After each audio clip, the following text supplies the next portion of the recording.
अदी मूंखे ॾाढो बुखार थियो आहे। मुंहिंजो जिस्म शदीद सूर सां भॼे थो। मां थोरो घुमां थी त मूंखे चकर था अचनि। ये बहाना न कर, हिते तुंहिंजा ये नखरा ऐं बहाना न हलंदा।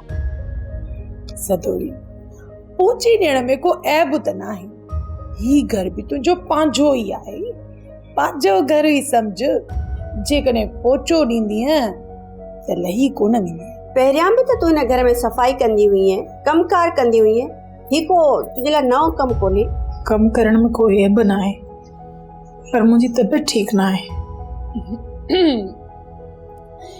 माई, जेकॾहिं हिन घर में रहणो अथई न, असांजो हुकुम मञणो पवंदई। हाज़िर। मां पोचो ॾियां थी। हा हा वञ, जल्दी खणी आ पोचो। ॾाढी सुस्त आई बानो। हिन न भाॻीअ जे करे मुंहिंजा ॿई भाउर हिक ॿिए जा दुश्मन थी पिया आहिनि। हिनखे मां ॾिसां थी त मुंहिंजूं अखियूं रत थियूं छॾीनि, रत।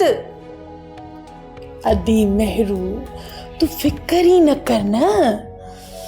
मां हिनखे हिन घर मां कीअं भॼाईंदसि, तूं हुते छॾे ॾे।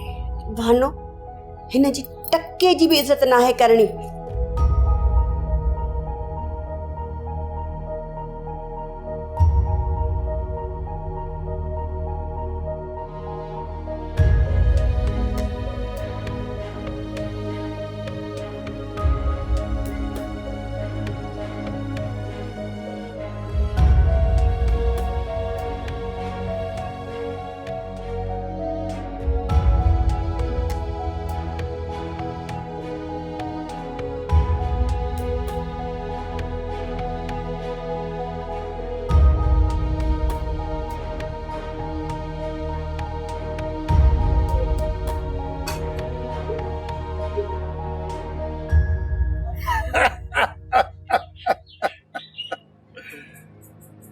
वराम ॾिठोई तगे खान जो सिक्को उछलाए।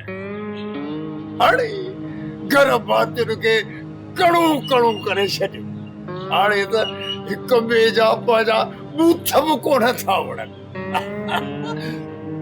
सालार खान वरी हुकुम जारी करे छॾियो आहे त इहो नादिर खान ॻोठ में त छा ॻोठ जे आस पास बि नज़र न अचे।